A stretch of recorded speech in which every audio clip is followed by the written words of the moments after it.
kembar siam dengan satu penis. Iya. Saya pusing 7 keliling pada waktu itu. Jadi kembar dempet, ya, yang satu itu punya otak, punya usus, punya liver dan sebagainya, tetapi tidak punya jantung dan tidak punya paru.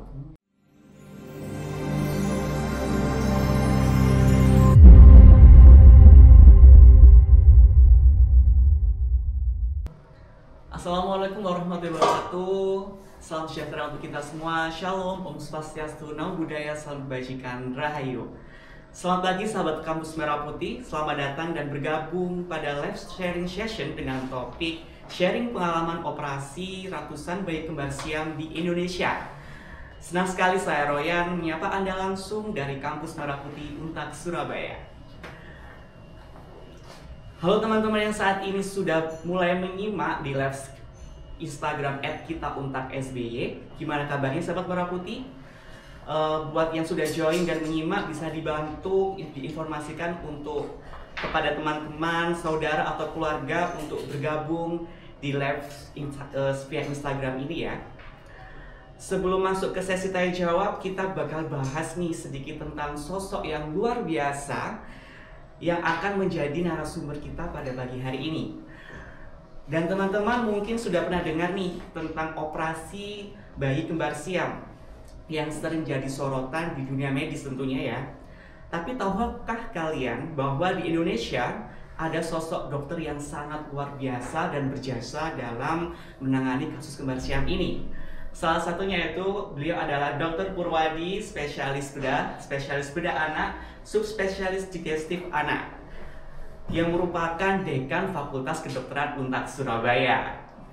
Selain itu beliau juga aktif berpraktik di beberapa rumah sakit, yaitu di Rumah Sakit Darmo ya dok, Rumah Sakit Al-Irsyad dan juga RKZ ya dok ya. Dan sepanjang karirnya, Dr. Purwadi ini telah menangani berbagai macam jenis kasus bedah anak ya dok ya, secara kompleks mungkin termasuk pemisahan bayi kembar siam ya dok. Dan pengalaman yang luar biasa ini serta dedikasinya di dunia medis menjadikan beliau salah satu ahli di bidang ini ya dok ya. Dan baik hari ini kita beruntung banget bisa mendengar langsung kisah-kisah dari beliau, bagaimana proses pemisahan kembar siam, apa tantangan terbesar dalam menangani kasus ini, dan juga bagaimana kesiapan dari tim medis dalam menghadapi prosedur serta resikonya seperti itu ya dok ya. Oke, tanpa berlama-lama lagi, mari kita sambut Dr. Purwadi. Dan untuk sahabat Merah Putih, apabila ada pertanyaan bisa tulis di kolom komentar. Terima kasih Mas Royan. Salam Merah Putih, para sahabat Merah Putih. Merdeka. Baik dok, langsung saja kita mulai pertanyaannya ya. Pertama ini dok, kira-kira berapa tahun sih dokter itu menjadi dokter bedah anak? Oke, jadi menjadi dokter bedah anak pada zaman saya itu adalah melewati proses bertahap. Jadi saya harus kuliah dulu sebagai dokter. Setelah setelah lulus dokter, saya harus menjalani wajib kerja Inpres tahun 74 yang diinstruksikan oleh Presiden pada waktu itu, ditempatkan di daerah terpencil selama 3 tahun. Daerah itu adalah daerah yang sangat angker dalam segala hal ya. Bahkan ada rumor bahwa barang siapa masuk ke daerah itu belum tentu bisa keluar dengan hidup, dan memang benar ya. Tetapi ada pengalaman yang unik sehingga dunia medis atau kedokteran itu bisa diterima oleh mereka dengan baik, sehingga kunjungan saya di situ bisa mencapai 100 dalam 1 hari. Hal apakah gerangan? Yaitu ada suami istri, karena di sana masih ada magic. Jadi suami itu tidur, begitu bangun di sebelahnya itu seperti babi hutan, takut dia, dipotong lehernya. Habis itu dia sadar, loh istri saya, kemudian potong lehernya dia sendiri. Kemudian tetangganya melihat itu, dibawalah dia lari pakai bukan tandu tetapi pakai pelepah kelapa itu yang dianyam sampai ke tempat ke rumah saya, dokter gitu. Saya kebingungan pada waktu itu karena tenggorokannya putus. Pasiennya krok keluar udara dan darah yang menyemprot gitu. Saya jadi bingung, saya tidak punya alat apapun. Saya melihat halaman rumah saya, loh, kok ada pohon pepaya. Saya suruh ambil panjat pohon pepaya itu, maka pohon pepaya itu saya potong, kemudian saya masukkan ke tenggorokan yang luka tadi itu, baru napasnya dia enak. Nah, setelah itu istri saya, "Ma, punya benang jahit." Dengan benang jahit biasa, itu saya bisa menghentikan pembuluh darah tadi. Untungnya pembuluh darah arteri yang besar itu hanya keserempet sedikit sehingga bisa saya jahit, saya dekatkan, tidak berdarah. Kemudian otot-ototnya saya sambung dan saya dekatkan. Alhamdulillah kedua-duanya selamat. Dengan itulah maka saya kemudian timbul semangat pengen sekolah spesialis bedah.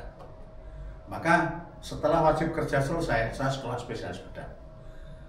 Begitu saya selesai sekolah spesialis bedah, saya ditawari sama dosen saya, "Kamu jadi staf pengajar dan kemudian pilih apa?"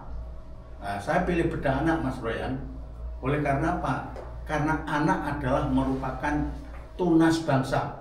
Masa depan bangsa ada di tangan anak-anak itu.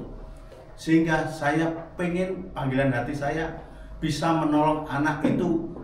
Kalau menderita kelainan, jangan sampai kelainan itu bisa membahayakan nyawa, paling sedikit tidak menimbulkan kecacatan, sehingga tidak menjadi beban oleh masyarakat.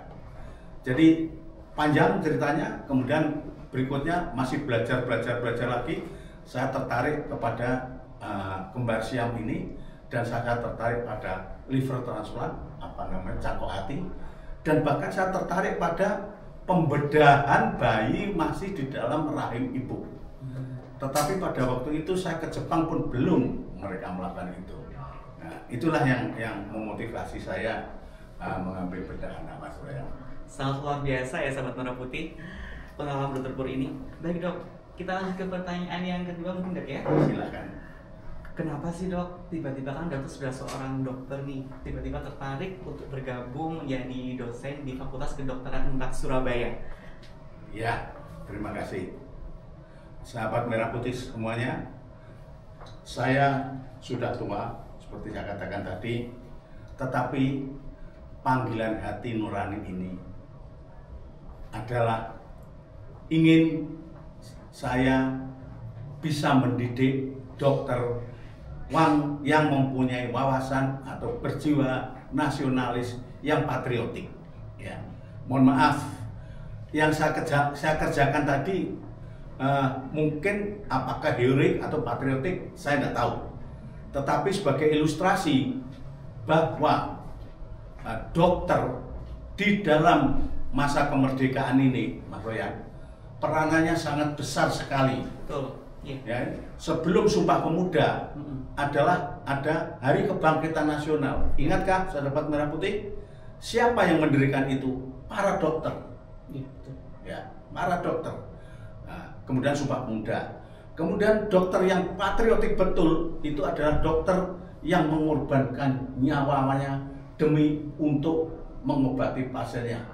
Yaitu salah satu yang saya sebut adalah Dokter Mawardi, yang sekarang namanya dikukuhkan di Rumah Sakit Umum Solo. Beliau menolong tentara-tentara yang tertembak itu. Kemudian didatangi oleh Belanda, disuruh berhenti, tidak boleh menolong. Kalau dia meneruskan menolong akan ditembak. Maka dia bilang, "Tembaklah saya." Maka dia ditembak sampai mati. Itu Mas Royan. Jadi panggilan hati nurani untuk bisa mencetak dokter dari Unpad yang berjiwa nasionalis patriotik. Terima kasih. Baik, berarti itu alasannya dokter untuk juga turut mengabdi di bidang pendidikan begitu ya Dok ya, sebagai dokter yang nanti bisa mengajari calon-calon dokter juga seperti itu ya Dok ya. Sangat luar biasa sahabat Kamus Merah Putih. Baik Dok, untuk selanjutnya ya Dok ya, pertanyaannya, kenapa Dok kenapa dokter itu bisa mengambil spesialis bedah anak Dok? Alasan yang mana mungkin? Ya tadi itu. Jadi saya pengen menolong anak sebagai tunas bangsa ini menjadi anak yang produktif, tidak menjadi beban negara itu. Jadi hati nurani saya terpanggil untuk itu, ya. Dan itu harus dilandasi oleh jiwa nasionalis patriotik. Baik, selanjutnya mungkin operasi pertama bedah anak kasus apa dok dan tahun berapa? Oke, jadi perlu saya tambahkan ya, para sahabat Merah Putih, menjadi dokter itu adalah karunia Allah, karunia Tuhan ya. Karena apa? Dokter itu mempunyai 3 keuntungan. Keuntungan pertama, insya Allah bisa menolong orang sakit. Keuntungan kedua, dari segi sosial kita mendapat penghormatan dari masyarakat. Keuntungan ketiga, gitu kok kita masih dibayar. Itu. Nah, kemudian kapan saya tertarik pada kembar siam? Yaitu sejak saya ada di Surabaya, maka saya mengikuti senior kami dengan kembar siam, yaitu bayi parasit yang ada di tenggorokan, almarhum Dr. Taufik. Setelah itu saya selalu mengikuti terus, dan sampai sekarang saya sudah menangani sekitar 144-an kasus kembar siam seluruh Indonesia. Tidak menangani saja, tetapi saya mendidik mereka-mereka mulai Sabang sampai Merauke untuk bisa menangani kasus kembar siam. Yang paling ekstrim adalah di Laratuka, daerah yang sangat terpencil, bayi baru lahir mau meninggal oleh karena yang satunya gawat, itu pun bisa kita pisahkan dengan selamat. Sangat luar biasa. Jadi sudah sejak lama dokter ini sudah memiliki kasus-kasus yang sangat autentik gitu dok ya, sangat unik. Bukan memilih, tetapi sudah memiliki dok. Iya, karena chemistry-nya ke arah itu. Iya. Baik dok, untuk selanjutnya kira-kira rata-rata durasi operasi itu paling lama berapa jam dok ya? Kalau pengalamannya dokter? Saya pernah yang paling lama adalah sangat kompleks ya. Kembar siam itu tergantung tipenya ya. Mohon diketahui untuk masyarakat sebelumnya tentang kembar siam ya. Mohon bagi ibu-ibu hamil, kalau kontrol ke bidan atau dokter ataupun dokter spesialis, kalau dikatakan kepalanya 2, hendaknya para ibu-ibu minta dikonsulkan ke bagian kandungan, yaitu feto maternal, untuk mengetahui apakah bayi kembarnya itu pisah atau ada yang dempet. Begitu ada dempet, maka dokter feto maternal akan melakukan diagnostik apakah dempetnya itu, ini saya Purwadi dan Agus Haryanto untuk seluruh Indonesia membuat prognosis atau kriteria untuk penanganan kembar siam, yaitu 1, kembar siam yang kemungkinan bisa hidup kalau dilahirkan. Kedua, kembar siam kalau dilahirkan hidup, tetapi ada yang bisa dipisahkan, ada yang tidak bisa dipisahkan. Nah, bagi kembar siam yang tidak bisa dipisahkan, biasanya daripada menimbulkan kesulitan atau komplikasi pada ibunya, biasanya kita memberikan suatu advis. Nah, untuk itu maka sekali lagi, kepala 2 jangan ragu-ragu ke feto maternal. Itu ya. Untuk lamanya operasi, yang paling lama kita di Palembang yaitu sekitar 18 jam. Oleh karena rumit ya, mulai pinggul sini, liver semua gini. Dan mohon maaf, bayi tadi mempunyai di Surabaya penisnya cuma 1. Mau kita berikan siapa ini penis 1 itu?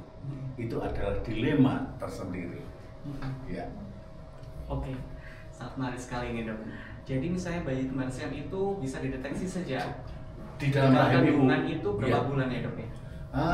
Sekitar 3 minggu, 4 minggu. 3 minggu itu di USG sudah kelihatan. Sudah kelihatan. Ya? Sekepalan ini pernah kita jantungnya cuma 1. Maka ya terpaksa tidak bisa hidup ya. Kita mengutamakan ibunya. Baik, pertanyaan selanjutnya dok, kasus yang paling rumit apa dok selama ini, selama dokter tangan waktu jadi seorang spesialis bedah anak itu? Banyak yang rumit. Banyak yang rumit. Apa rumit semua ya dok ya? Kalau sudah sampai ke tangan saya itu adalah sangat rumit. Sangat rumit. Oke, jadi untuk kembar siam yang rumit yang kita hadapi adalah kembar siam yang jantungnya menempel satu sama lain, cuma dipisahkan oleh lemak tipis yang sekitar 2 mm. Betul. Nah, sedangkan di sini jantung ini punya sistem kabel elektrikalnya. Itu masih dalam pemikiran kami, ya. Sangat sulit. Maka kita tunggu mereka besar dulu. Oke. Ya. Kemudian lagi yang ekstrim bukan sulit, tetapi langka adalah bayi dengan lambungnya hanya sebesar bola pingpong, kecil. Ya. Itu juga kasus saya itu termasuk kasus ke-54 dari seluruh dunia. Itu. Oke, sangat luar biasa dokter Pur. Berarti kasus rumit itu bisa diselesaikan gitu dok ya dengan dokter Pur gitu ya? Karena dengan ya antara dokter Pur dan karena Tuhan Yang Maha Esa tentunya sahabat merah putih. Baik, selanjutnya ini dok, mungkin dokter punya pesan untuk calon-calon mahasiswa Fakultas Kedokteran nih, apa dok? Iya. Calon-calon mahasiswa baru. Bagi anak-anakku semua, sahabat merah putih yang mempunyai putra-putra mau kuliah dan sangat tertarik untuk menjadi dokter, seperti yang katakan tadi, dokter mempunyai 3 keuntungan tadi itu. Betul. Maka menurut saya berbondong-bondonglah mendaftarkan diri ke Fakultas Kedokteran Untak. Oleh karena di Fakultas Kedokteran Untak dengan taruhan namanya Purwadi, insya Allah akan kita didik menjadi dokter yang qualified, yang bisa mandiri, bisa mengobati orang dengan efektif, efisien, secara humanisme, dan mempunyai jiwa nasionalis patriotik. Berbondong-bondonglah. Insya Allah kami tidak akan mengecewakan. Itu Mas Raya. Insya Allah. Pertanyaan yang terakhir ini dok. Kenapa apa sih keunggulan FK Untak Surabaya ini dok? Oke. Bisa dijelaskan? Jadi FK Untak Surabaya ini memang kita unggulannya banyak yang dipilih, tetapi kemudian pada waktu kita mendaftar diri ke Kemenristek Dikti, maka kita diwajibkan memilih untuk dokter yang kita luluskan nanti mempunyai keunggulan di bidang penanganan kasus-kasus infeksi atau kelainan sistem respiratori. Ya, sistem respiratori itu mulai batuk pilek, bronkitis sampai pneumonia, ya. Tetapi diutamakan pneumonia. Oleh karena apa? Oleh karena kelainan sistem pernafasan ini kalau tidak ditangani dengan benar adalah paling cepat menimbulkan kematian pada pasien. Ya. Ya, baru kemudian sistem aliran darah, ya, baru yang lain-lain. Jadi sangat prioritas sekali. Dan iklim kita yang berubah-berubah, polusi yang semakin memprihatinkan, itu semua akan kita ajarkan pada mereka. Gitu Mas. Jadi keunggulannya di FK Kedokteran Untak ini, fisik ilmuannya itu mungkin ini ya dok ya, unggul dalam sistem infeksi pernafasan, khususnya pneumonia. Jadi itu sahabat merah putih, nanti keunggulan kita studi di FK Untak Surabaya. Oke, untuk sahabat merah putih yang pengen bertanya bisa langsung saja ditulis di kolom komentar ya. Coba saya cek ada pertanyaan. Oke. Izin dok, ini ada pertanyaan dari teman-teman yang ikut live streaming.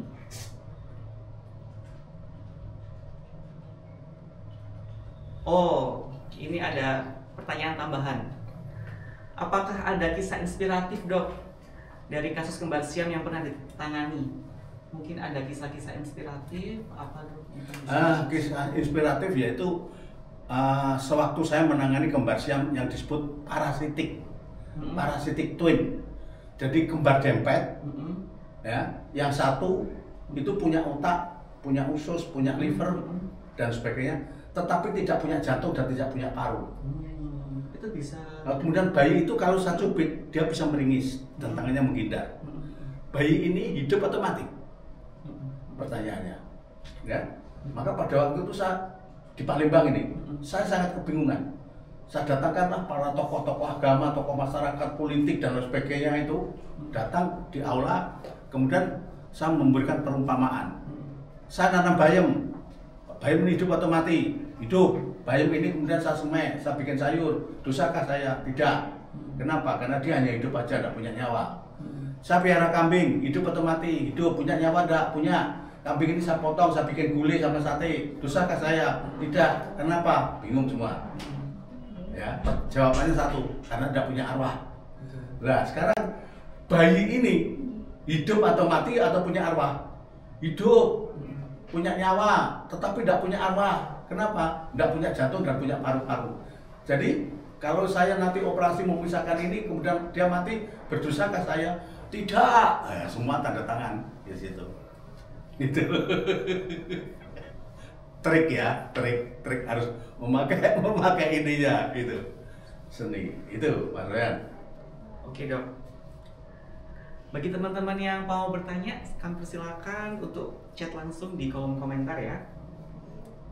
Oh ya dok, tadi ini kan peragaan daun pisang. Iya. Kira-kira tadi untuk memeragakan kerongkongan tadi. Iya, dok, ya? iya jalan napas. Karena Jalan orang napas kalau tadi. jalan napas terputus mati dalam waktu hitungan menit. Oh gitu ya dok. Jadi mungkin ini sebagai, ini bisa dijelaskan lagi dok? Ya, karena saya waktu itu enggak punya alat yang namanya kanul untuk tenggorokan. Iya, waktu itu di daerah 3T dok ya? Iya. Di daerah 3T, terus peralatan terbatas juga Sobat Ada. Merah Putih.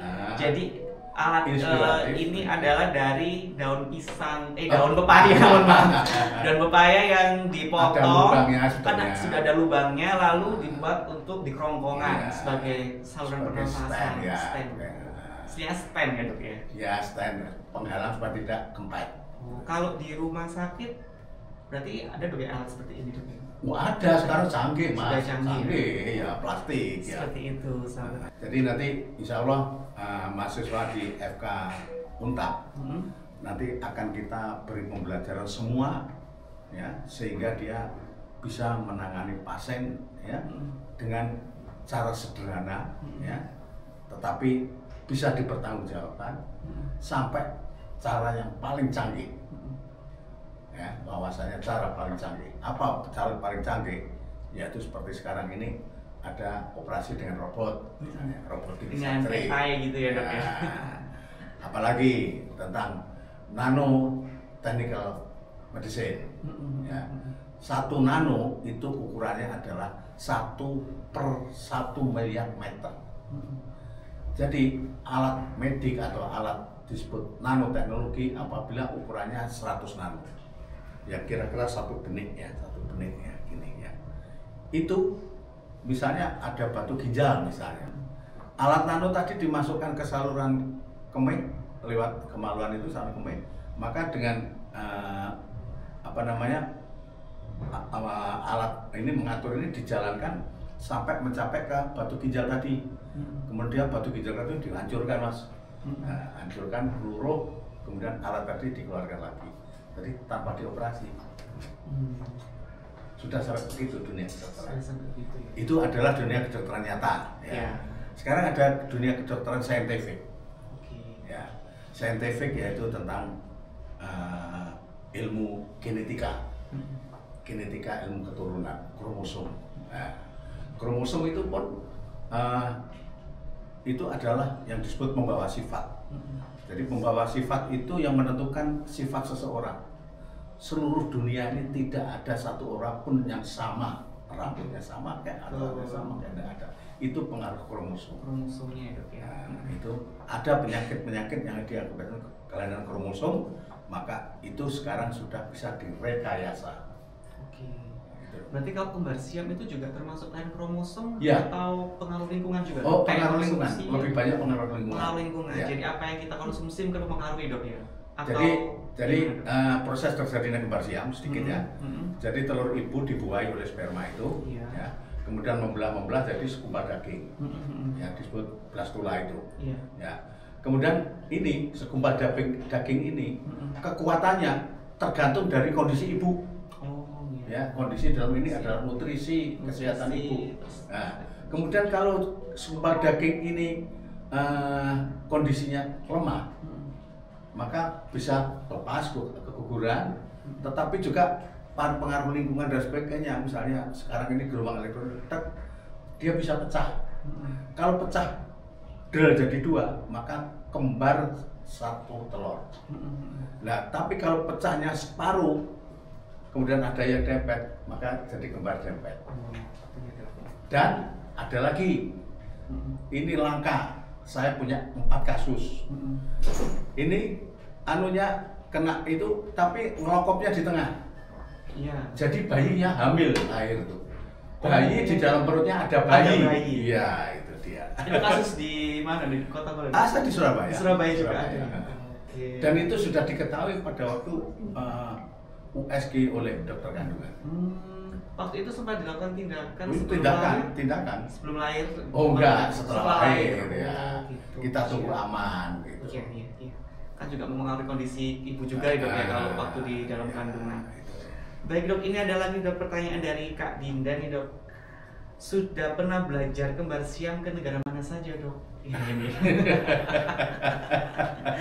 Jadi memang kita untuk menambah wawasan, alhamdulillah seperti saya disekolahkan di Akademi Ziekenhuis Groningen, Belanda selama 1 tahun ya. Kemudian oleh provinsi saya disekolahkan di Mother and Children Hospital di Osaka. Nah, di situ saya di Belanda saya mulai mengenal pertama cangkok hati. Kemudian waktu di Jepang saya juga minta cangkok hati lagi. Lah di Jepang itu cangkok hatinya berasal dari donor hidup.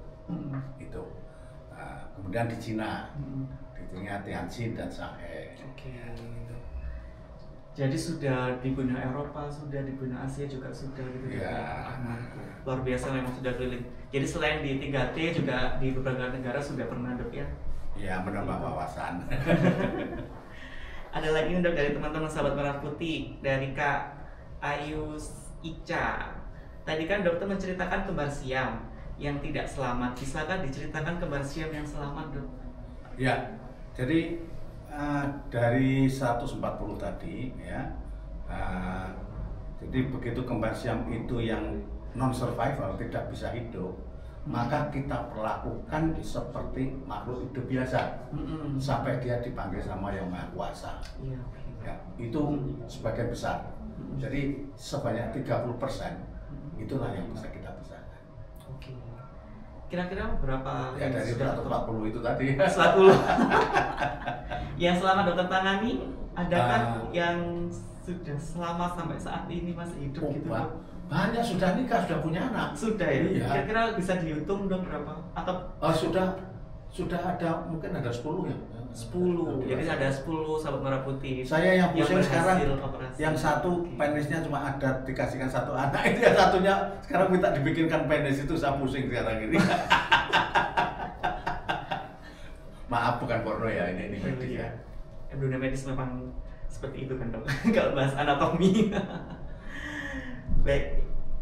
Ada lagi, Dok, ini pertanyaan dari Kak Muhammad Faisal. Mitos atau fakta, Dok, makan pisang gancet itu bikin anak kita kembar siam? Tidak, mitos itu. Mitos ya? Mitos sama kalau tidak mau kasihkan saya aja deh. Jadi hanya mitos, Dok, ya. Apakah pendaftaran FK sudah dibuka dan persyaratannya apa saja ya, Dok, ya? Nah, untuk pendaftaran FK UNTAD sudah dibuka. Monggo silakan berduyun-duyun hadir. Tentang jumlahnya adalah ada data itu di rektorat. Jadi nanti yang menentukan adalah rektorat ya. Tetapi makin cepat ikan gabus, makin cepat makin bagus. Karena kuota kita hanya 50 sementara. Ya. Kalau pengen ketemu sama saya, diajarin oleh saya, monggo silakan. Akan saya berikan semua yang saya ketahui pada Anda semua. Iya. Akan ketemu dengan Dr. Pur nanti sebagai pengampu mata kuliah, Dok, ya. Insya Allah ya. Jadi sudah dibuka ya, Dok, ya. Nanti kita mulai perkuliahan penutupan Agustus, perkuliahan September ya. Awal September insya Allah. Iya. Dan mungkin teman-teman untuk informasi lebih lengkapnya ya, Dok, untuk pendaftaran mahasiswa baru mungkin bisa langsung datang di kantor pendaftaran mahasiswa baru Dutak Surabaya. lokasinya di Gedung RI Sukoyono lantai 1 Untak Surabaya. Ada lagi? Mas Royan, iya, gimana? untuk itu memang tadi ditanyakan bagaimana Kembar Siam bukan Purwadi sendiri ya. Keberhasilan Kembar Siam adalah berkat tim kita yang kompak. Betul. Dan tim Kembar Siam kita mempunyai falsafah bahwa kita akan menolong sampai titik darah penghabisan. Iya, betul. Dan tim kita adalah kompak. Tidak boleh kalau ada apa-apa komplikasi saling menyalahkan. Keberhasilan satu, keberhasilan bersama. Betul. Ada halangan satu adalah kita tanggung bersama. Itu ya. Nah, kemudian yang ekstrim ya seperti tadi ada 3 saya yang ekstrim. Nah, tadi dilarang tuka ya, tadi Kembar Siam. Bayi yang satunya itu khususnya masuk ke rongga torak sehingga nggak bisa napas. Di situ nggak punya apa-apa. Dengan segala itu semalam suntuk, saya komunikasi sana kemarin, kemudian baru tertolong hari ke-7 bisa diseparasi, alhamdulillah bisa hidup. Kemudian di Bali demikian juga, yang satunya kepalanya kecil. Begitu saya kunjungi, waduh ini kemungkinan tidak bisa hidup, tapi kalau ini nanti meninggal bisa membawa satunya meninggal. Belum sampai 3 hari, yang ini sudah ada keadaan kritis. Kiralah tim resusitasi sana, saya pagi-pagi sudah berangkat, alhamdulillah hidup. Kemudian lagi di Cirebon, jam 12 malam menerima berita Kembar Siam yang sudah 9 bulan umurnya, sebelumnya dirawat di suatu rumah sakit yang provinsi yang cukup canggih, tetapi belum berani operasi. Dibawa pulang sama orang tuanya, ya satu kena radang pneumonia tadi gitu. Oh iya, oke. Nah, harus segera dipisahkan. Jam 12 malam kami naik pesawat terakhir sampai sana, subuh kita operasi, alhamdulillah sampai sekarang selamat juga. Itulah di Palembang 17 Agustus upacara bendera, ada berita Kembar Siam yang satu khususnya tidak ada lubang terusannya, tidak bisa makan, tidak bisa minum, terancam maunya. 17 Agustus langsung lari ke sana operasi. Itu tim Kembar Siam kita di sini adalah siap dipanggil kapan saja, di mana saja. Dok, mungkin di dalam tim itu butuh berapa banyak, Dok, untuk menangkis Kembar Siam? Tergantung tipenya. Oh, tergantung tipenya. Tapi yang vital adalah dokter anak, neonatus dalam hal ini anestesi, bedah anak, ya. Nah, kemudian tergantung pada tipenya apa. Oke, jadi menggabungkan beberapa dokter spesialis. Iya, tim, makanya tim Mbak. Ya, oke. Dan kasus-kasusnya apa, lalu kita juga menghadirkan dokter spesialis tersebut untuk melakukan yang kompeten di bidangnya ya.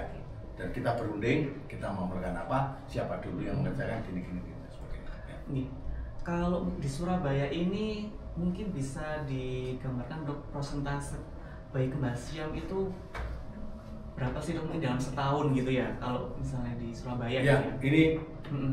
Ini sampai bulan ini saya sangat prihatin ya. Iya. Karena sudah ada mungkin 5 ya. Oh, sudah ada 5 Kembar Siam yang dilahirkan. Itu dalam 1 bulan? Sampai bulan ini, sampai Desember sampai bulan Maret ini, Dok, ya. Ada 5 dan saya prihatin karena apa? Mereka semua tidak bisa dipisahkan, tidak bisa hidup. Dikirim dan di sini pasien itu kemungkinan hidup tidak ada, apalagi dipisahkan. Ya. Mulai itu mestinya sudah diketahui pada waktu di dalam rahim ibu mestinya. Ya. Itu.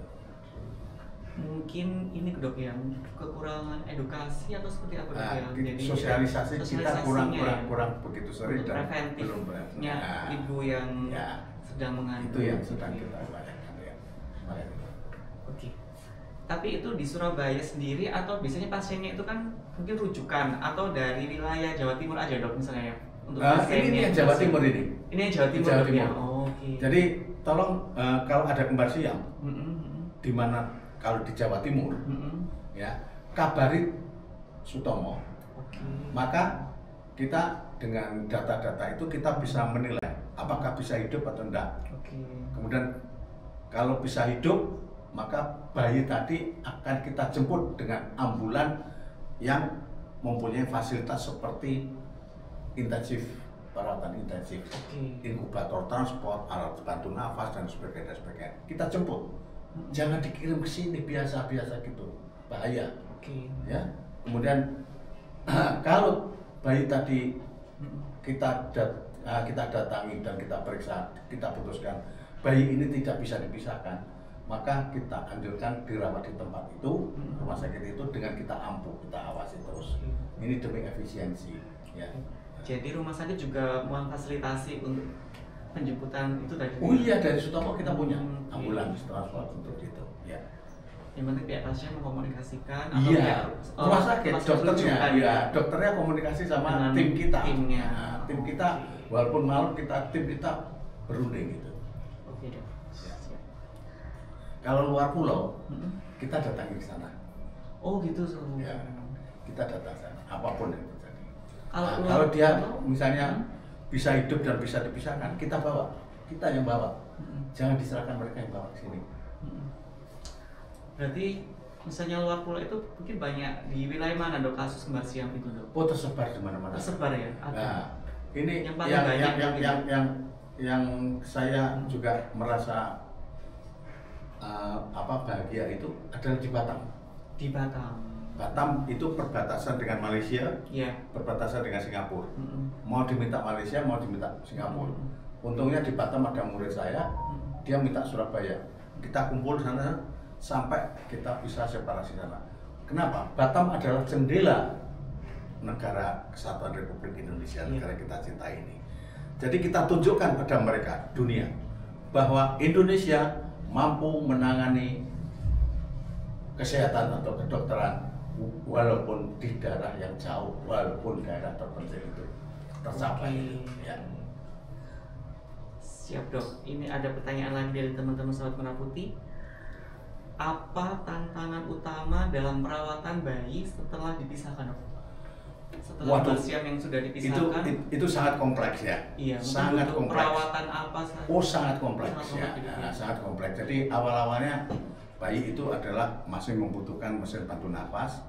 Kita dalam sehari kita itu 2 kali pertemuan tim itu membahas itu ya. Kalau sudah stabil baru kita tiap hari, sudah stabil baru pindah ke ruangan. Sangat kompleks mas ya. Dari nutrisinya bagaimana, dari segi mencegah infeksinya bagaimana, dari perawatan lukanya bagaimana dan sebagainya. Itu tetap multidisipliner. Oke. Itu mungkin butuh tetap komunikasi antara pasien dengan pihak rumah sakit ya dok ya mas? Oh, orang tuanya ada di situ.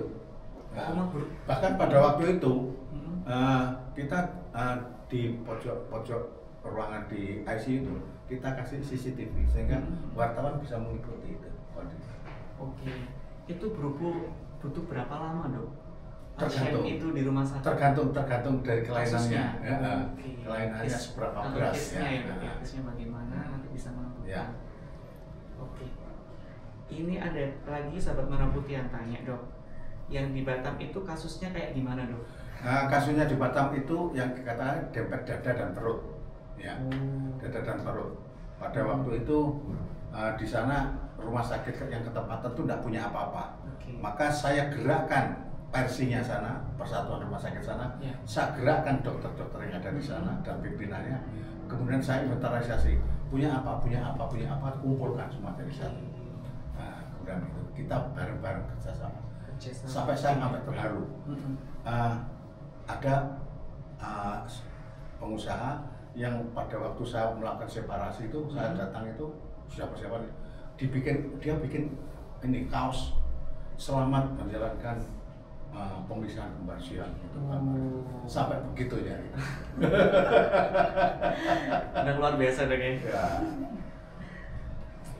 Kalau misalnya dokter lagi bertugas di luar Pulau Jawa ya dok, ya mungkin di daerah yang agak terpencil, terus ada kasus kembar siam, untuk alat-alat seperti itu bagaimana dok? Mobilisasi dari daerah terdekat, seperti Larantuka tadi tidak punya apa-apa. Oh gitu. Bahkan di Larantuka tadi bayi yang satunya yang ususnya masuk ke dalam rongga dada, mendesak paru dan jantung, itu pipa untuk pernafasan itu hanya ada satu ukuran nomor 2, hanya ukuran 2. Masukkan, dia tidak punya mesin nafas. Kemudian saya suruh mumpah gini, ya bayangkan mas, anak itu sekali menghirup udara itu adalah 7 cc per kilogram berat badan. Kalau anak tadi beratnya 4 kilo mas, berapa? Cuma 28 cc, berapa ini balonnya? Nggak ada yang kurang gitu. Jadi cuma ujung jari gini. Jadi nanti capek ganti lagi, sampai saya minta bantuan mesin nafas dari Maumere, perjalanan 8 jam. Oke, jadi sangat kompleks sekali. Waktu di Batam, kasus di Batam itu kembali lagi dok ya. Kasus di Batam tadi itu pada tahun berapa dok? Aduh kalau tahun saya lupa ya. Batam sudah 3 kali saya melakukan di sana. 3 kali. Nah, 3 kali. Kalau tahunnya mungkin dokter lupa ya. Lupa kalau tahun ditanya tahun, mohon maaf ada lupa ya. Tapi kalau di buku ada semua terrekod semua. Oke. Mungkin selain tadi dokter ceritakan ada juga mungkin pernah kasus mengenai di luar negeri, pernah menangani nggak dok? Maaf, kita bukan sombong ya mas Weda. Untuk luar negeri manapun, mungkin yang terbanyak di Indonesia. Iya. Oh gitu. Iya. Tidak ada ya? laporan yang sebanyak itu. Ya. Okay. Maka ini mungkin akan kita angkat ke jurnal. Jadi topik yang sangat menarik di Indonesia mungkin ya. Kasusnya sangat banyaknya di Indonesia gitu dok ya? Enggak, kami menangani sebanyak itu. Oh, menangani sebanyak itu di Indonesia. Oke. Lalu biasanya kembar siam itu banyak kasus yang kembarnya itu ada 2 atau berapa dok? Hanya 2 saja. Hanya 2. Mungkin barangkali lebih dari 2 gitu. Enggak ada. belum ketemu kan dok ya kasus seperti itu ya. Jadi misalnya dokter di luar negeri itu untuk studi aja dok ya, belum pernah menangani kasusnya? Ya, kalau saya di luar negeri studi saya fokuskan pada modern, teknik-teknik modern. Jadi sedangkan kembar siam itu adalah kita back to basic. Kita kalau tidak mempunyai basic yang kuat, mana bisa melakukan itu.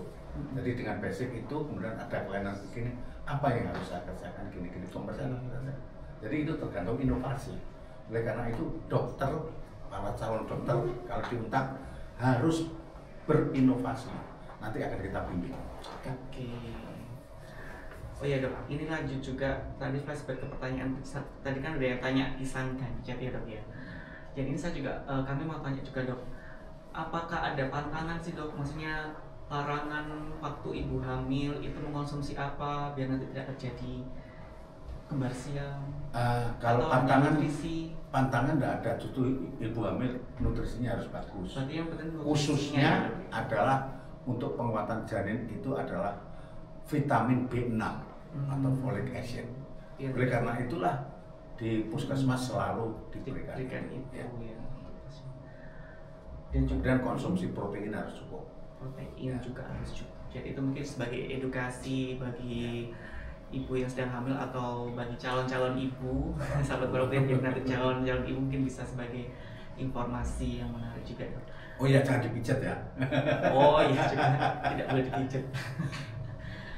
Mungkin untuk sekarang kan banyak nih dok isu-isu tentang mental health atau itu juga berpengaruh dok nanti.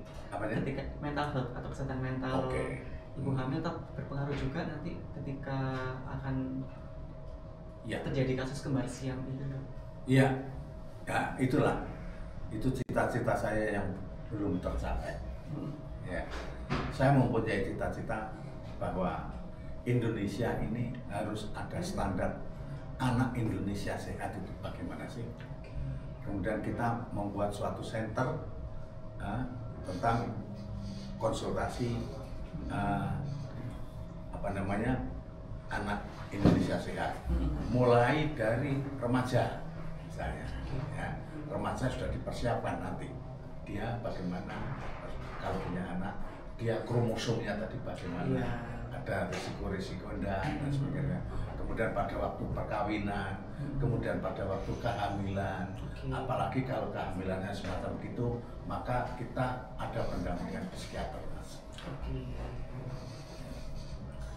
Jadi bayi ibu yang sudah terlanjur mengandung itu kan juga perlu pendampingan juga dok ya, psikiater untuk bisa ini. Makanya kita timbuk tadi itu ya. Oke dok. Kita lanjut lagi, ini ada pertanyaan lagi dok dari sahabat kampus Merah Putih.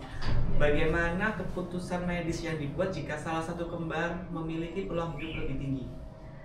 Jadi mungkin ada dua, terus satunya tuh mungkin peluang hidupnya sedikit, terus yang satunya peluang hidupnya tinggi dong.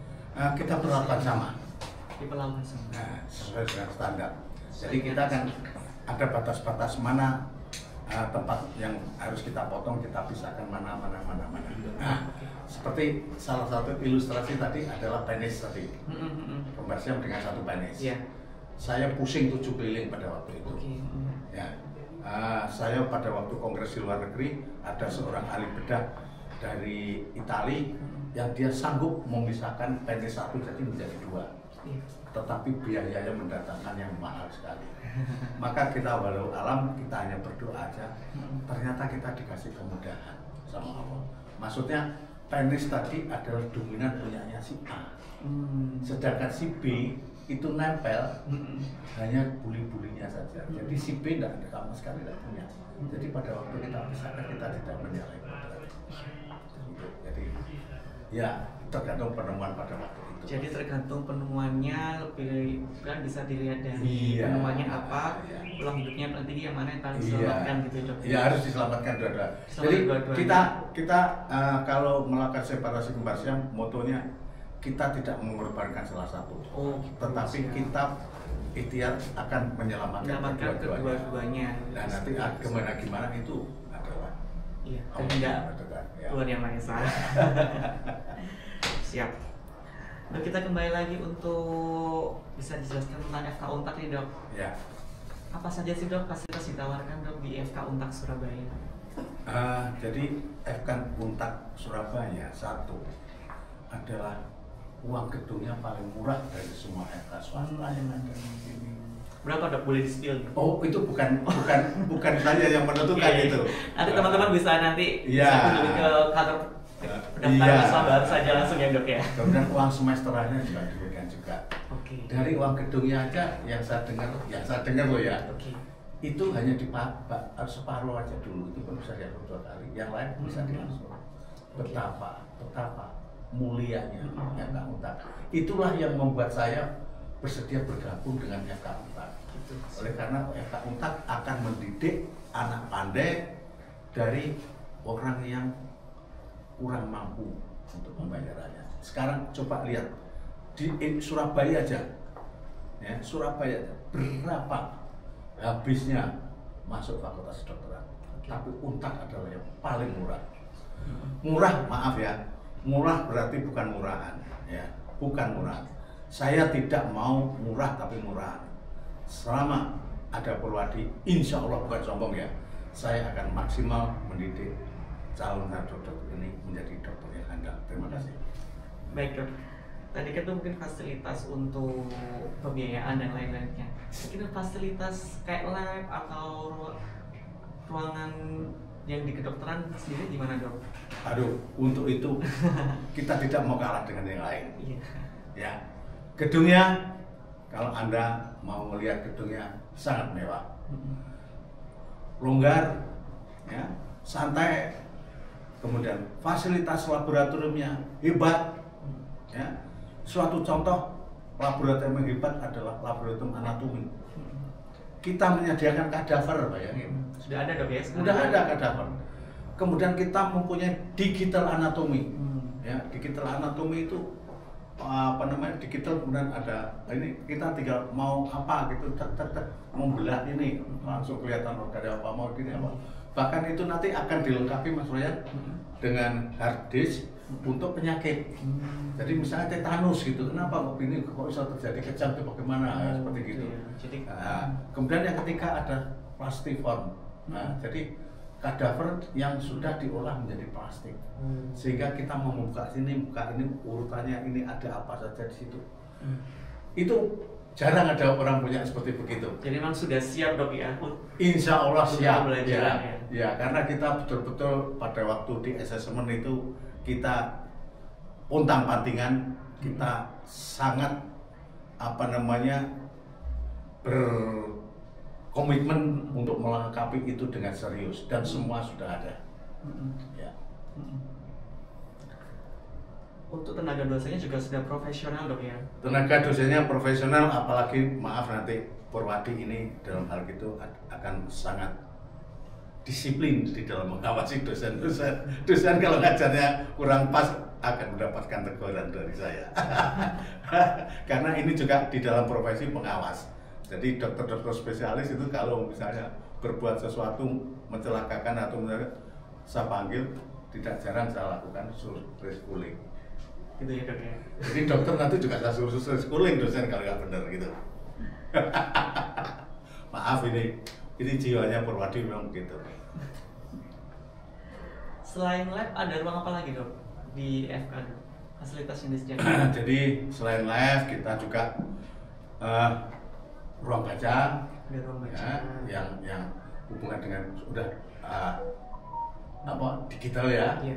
Digital kita langganan Digital beberapa library ya? digital library. Mm-hmm. Di Untak ini saya sangat kagum ya. Mm-hmm. Sangat kagum. Kenapa? Saya dulu melihat pertama di UGM itu mahasiswa bergerombol di suatu tempat dia mengerjakan tugas bersama. Itu bergerombol di mana-mana, pojok-pojokan mana-mana. Itu disediakan wifi yang bagus. Bahkan mahasiswa asing mas delosoran gitu bikin tugas belajar bersama. Di sini ternyata begitu juga di lapangan rumput ini loh, saya lihat mereka bergerombol mengerjakan tugas.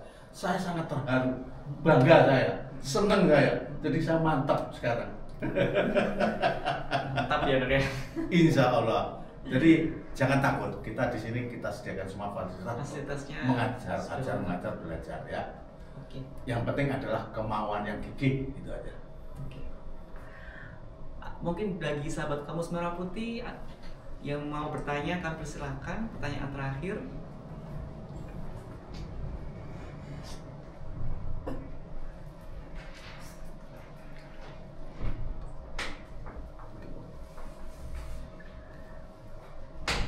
Baik dok, sampai di sini. Oke. Baik sahabat Kamus Merah Putih, jika sudah tidak ada pertanyaan, demikian live streaming sharing session dengan topik sharing pengalaman operasi ratusan bayi kembar siam di Indonesia dengan Dekan Fakultas Kedokteran Untak Surabaya, Dr. Purwadi, yang sangat inspiratif sekali. Jadi memang kasus terutama di Surabaya dok ya, banyak sekali kasus kembar siam. Dan menangani juga seluruh Indonesia mas. Menangani seluruh Indonesia juga ya dokter ya, tapi kan juga di Surabaya ini juga banyak kasus kembar siam juga, dan itu juga bisa menjadi inspirasi untuk kita bagaimana nantinya kita juga sama-sama saling membantu ya dok ya. Jadi tidak hanya masyarakat, juga dokter-dokternya juga sudah siap untuk menangani apabila ada kasus seperti ini, seperti itu dok ya. Mungkin ada closing dari Dr. Purwadi tentang sharing pada pagi hari ini. Terima kasih para sahabat Merah Putih. Saya Purwadi, apa yang saya sampaikan tadi memang benar adanya. Sifatnya Purwadi adalah eksplosif ini. Mohon maaf apabila ada tutur kata yang tidak berkenan. Untuk itu tayangan ini mungkin diskusi ini kita akhiri dengan salam merdeka. Merdeka. Baik, Pak. Apabila sahabat Merah Putih memiliki beberapa pertanyaan terkait pendaftaran mahasiswa baru di Fakultas Kedokteran Untak Surabaya, sahabat Merah Putih bisa melalui layanan hotline PMB Untak Surabaya di 0811 300 1716 atau bisa langsung datang ke kantor PMB, lokasinya di Gedung Ering Sugoyono Untak Surabaya di lantai 1. Baik, demikian dari saya. Apabila ada kesalahan kata atau hal-hal yang kurang berkenan di hati para sahabat Merah Putih, kami mohon maaf. Dan kami akhiri, selamat pagi dan sampai jumpa. Kami tunggu di Fakultas Kedokteran Untak Surabaya. Salam Kampus Merah Putih, merdeka!